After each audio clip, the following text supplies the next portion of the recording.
تو ہمارے ساتھ یہاں کا جو گرین لینڈ کا مینیجر ہے بنگلہ کیمپنگ ہوٹل کا رہبر صاحب، ان سے بھی تھوڑا بات چیت کرتے ہیں۔ شکریہ رہبر صاحب، آپ نے ہمیں وقت دیا۔ تو آپ یہ بتائیں کہ کب سے یہ سروسز دے رہے ہیں؟ بسم اللہ الرحمن الرحیم۔ عبدالوہاب بھائی آپ کا بہت شکریہ۔ تقریباً ہمارے لیے 7-8 سال سے اس ہوٹل میں کام کرتے ہوئے ہیں، تقریباً 7-8 سال ہو گئے۔ ٹھیک، 7 سے 8 سال۔ 7-8 سال ہو گئے ہم یہاں پہ سروس دے رہے ہیں۔ تو مطلب آپ نے اتنا مطلب انویسٹ کیا ہے، تو میں پہلے سالوں میں میرے خیال میں آپ کو نقصان اٹھانا پڑا، اب جو ہے تھوڑا گزارا ہو رہا ہے؟ بس پہلے 1-2 سال ہمیں کافی نقصان ہوا، اس کے بعد الحمدللہ ابھی بہرحال کافی ہم ترقی کر چکے ہیں۔ اچھا، پہلے ہم اپنے گھر سے ہی بسترے اور یہ چیزیں لے کے آئے تھے، ابھی الحمدللہ بہرحال کافی زبردست ہے، آپ لوگوں نے یہ سروس دے رہے ہو، قابل تعریف، اور آپ لوگ ایک شعور دے رہے ہو لوگوں کو۔ اور شروع میں بالکل ایسے ہی ہوتا ہے، کوئی بھی کاروبار اسٹارٹنگ میں بندے کو نقصان نہیں اٹھانا پڑتا، لیکن اس پر نہیں آ رہا۔ اب یہاں آپ اس ایریا میں بیٹھتے ہیں تو یہ دیوسائی نیشنل پارک کا بیس کے ایریا ہے نالے قریب، کیونکہ یہاں پہ دورے ریچ جو ہے اس کا مسئلہ نہیں، تو براؤن بیئرز یہاں آ کے آپ کے اس کیمپنگ ہوٹل میں نقصانات پہنچا رہے ہیں؟ براؤن بیئر بہت ہی نقصان پہنچا رہا ہے۔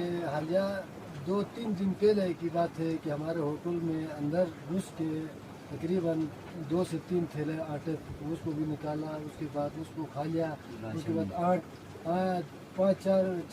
کیرٹ انڈے تھے اس کو بھی، اس کے بعد یہ اوپر ترپال وغیرہ تھے اس سب کو پھاڑ کے اندر آ کے سارا کھا کے چلا یعنی اس گیا۔ وقت آپ لوگ چھٹیوں پہ گئے تھے یا موجود تھے؟ نہیں، ہم وہ دوسری کیمپ میں تھے، کچن میں آ کے اس میں وہ کچن اچھا۔ پورا صاف کیا، ہم دوسری کیمپ میں اوپر سوئے ہوئے تھے، نیچے کچن میں آ کے اس میں۔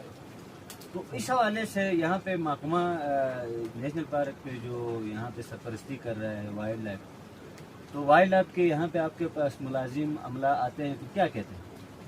وائلڈ لائف والے ملازموں کو تو ہم نے بتاتے ہیں کہ بھائی ہمارا اتنا نقصان کیا، ہمارے مال کا نقصان کیا، ابھی یہ ہوٹل میں آ کے ابھی گھستا ہے، پھر ہم محکمہ وائلڈ لائف والوں کو تو بتاتے ہیں، لیکن وہ بیچارے بھی بتاتے ہوں گے آگے سے ان کا بھی کوئی رپورٹ کی حد تک تو وہ اپنا ملازم کام کرتے ہوں کرتے گے، لیکن آگے محکمے کی طرف سے کوئی مالی سپورٹ یا حکومتی ادارہ یا کوئی اور ادارے کی طرف سے آپ لوگوں کو مالی کوئی سپورٹ مل رہا ہے؟ نہیں، کوئی سپورٹ نہیں مل رہا ہے۔ تقریباً سردیوں میں ہمارے اتنے تقریباً 20-25 گرانوں کا اتنا نقصان ہوا، دروازے، اچھا گھر کو بھی مال مویشی کو بھی سب ستیاج کیا، اور پوچھنے والا کوئی نہیں ہے، ادھر کوئی بھی نہیں پوچھتا ہے۔ اچھا، تو آپ اپنے ہوٹل کے حوالے سے کیا سیاحوں کو پیغام دیں؟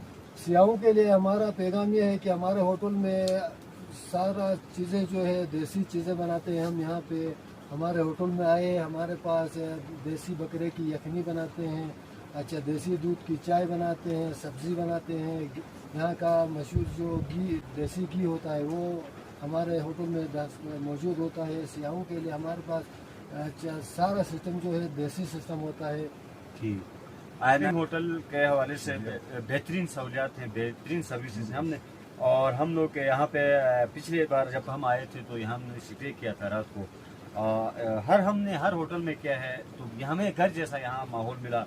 فدالی بھائی بھی پچھلی دفعہ میرے خیال میں سٹے میں آپ موجود تھے، کیسا لگا آپ کو ماحول؟ جی، یہاں پر آپ آئیں گے تو آپ کو گھر جیسا ماحول ملے گا، یہاں ہر چیزیں دیسی سسٹم کی آپ کو ملیں گی، بہت ہی اچھا ماحول ہے یہاں پر۔ لیکن یہاں میں اس وہاب صاحب آپ کو بخوبی علم ہے اس تفریح کے بارے میں جو مسائل ہیں، ہم لوگ تو ہر وقت آگاہ کرتے رہتے ہیں مسائل کے بارے میں، مقام بالا تک پہنچانے کی کوشش کرتے ہیں، لیکن کوئی سنوائی نہیں ہوتی۔ مالی نقصان روز ہوتا ہے۔ سب سے پہلا مسئلہ تو یہاں جو براؤن بیئر کی وجہ سے جو لوگوں کا نقصان ہوتا ہے اس کی کوئی سنوائی نہیں ہوتی۔ دوسرا سب سے مسئلہ بڑا جو گلگت بلتستان کی سب سے خوبصورت تفریح گاہ ہے، جس کی روڈ آپ دیکھ رہے ہیں، اس کی خستہ حالی ہر جگہ سے ٹوٹ پھوٹ کا شکار ہے، اور کوئی یہاں پوچھنے والا نہیں۔ افسروں کا گزر ادھر سے ہوتا ہے، ان کی فیملی آتی ہے، بڑے بڑے افسر آتے ہیں یہاں سے اس تفریح گاہ میں گھومنے کے لیے، لیکن یہاں کوئی اس روڈ کے بارے میں، اس علاقے کے بارے میں کوئی نہیں سوچتا۔ پھر اس کے بعد جو ہے یہاں پر کہیں بھی آپ کو زیادہ تر جگہوں میں نیٹ ورک موجود نہیں، اس جدید دور میں بھی ان علاقوں میں نیٹ ورک نہیں ہے، نیٹ ورک کی سہولیات موجود نہیں ہے، کیونکہ ایسا ہونا چاہیے تھا ہر جگہ میں آپ بیٹھ کر گھر سے رابطہ کریں. یہاں آنے والے سیاح اتنے پریشان ہوتے ہیں اس نیٹ ورک کی وجہ سے, تو یہاں ان جگہوں میں ہر جگہ جو ہے نیٹ ورک ہونا چاہیے. تو یہاں یہ سہولیات نہ ہونے کے برابر ہے, بالکل یہ ہونا چاہیے. بالکل ناظرین, یہاں پہ باتیں تو بہت ساری تھی, دل کرتا تھا کہ ان سے ہم بات کریں, لیکن پروگرام کا وقت اینڈ ہو رہا ہے. یقیناً یہاں پہ جو ہمارے بھائی کہہ رہے ہیں کہ ضلع اسٹور کے جتنے بھی ہم سیاحتی مقامات کی بات کریں تو یہاں کے روڈ انفراسٹرکچر اور وہاں پہ کمیونیکیشن نظام نہیں ہے, وہاں کے صفائی کے حوالے سے جو ڈپارٹمنٹس ہیں ان کے یہاں پہ یونٹس نہیں ہیں. سب سے اہم ایشو جو میں بتا دوں اسٹور کے سیاحتی مقامات میں, سب سے پہلے ایک تو کمیونیکیشن آ گیا اور روڈ انفراسٹرکچر آ گیا. دوسرا جو یہاں پہ اہم مسئلہ آ رہا ہے, خدا نہ کر رہا ہے کوئی بھی ناخوشگوار واقعہ یہاں پیش آتا ہے تو یہاں پہ ریسکیو یونٹس نہیں بنی ہوئے ہیں, اور اس کے ساتھ ساتھ فرسٹ ایڈ کے لیے یونٹس نہیں بنی ہوئے ہیں. تو حکومت کو یہاں پہ ریسکیو یونٹس بنانا چاہیے ہر سیاحتی مقامات پہ. اگر سیاحتی مقامات کے اندر ریسکیو یونٹس نہیں بنا سکتے تو کم از کم بیس کیمپ ایریا, سپوز کریں ہم ایک مثال دے دیں, جیسے ہم دیوسائی نیشنل پارک پہ آئے ہیں تو آپ بیس کیمپ چیلم میں جب جاتے ہیں تو یہاں پہ 2 اہم سیاحتی مقامات ضلع اسٹور کے جو سب سے زیادہ اس وقت ان دنوں میں سب سے زیادہ رش ہوتا ہے, دھومیل اور دیوسائی, اس کا بیس کیمپ ایریا میں کم از کم یونٹ بنائے. اگر یونٹ نہیں بنا تو عارضی طور پہ وہاں پہ ریسکیو کے ملازم بھرتی کیے گئے ہیں, وہاں سے کچھ ملازم کو یہاں پہ رکھیں اور ایک گاڑی ہائر کیا جائے. ہیلتھ کے حوالے سے یونٹس کی گاڑی ہوتی ہیں, موجود ہوتی ہیں, حکومتی سطح پر کوئی اقدامات نہیں ہے. یقیناً ضرورت اس عمر کی ہے کہ یہاں پہ اتنے سارے ہمارے وی آئی پیز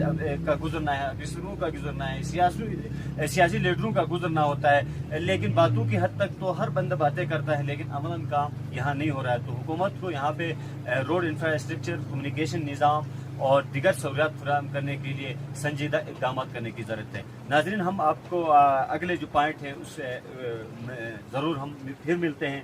وہاں جا کے ہم جو ہمارا چھچور ٹاپ ہے وہاں پہ ایک کیمپنگ ہوٹل ہے, اس کے بعد ہم نے آگے لیک تک جانا ہے. تو اگلا ہم جو ہمارا سفر نامہ ہوگا وہ بھی ہم آپ کو اگلی قسط میں بتاتے چلیں گے. تب تک کے لیے اجازت دیجیے. اللہ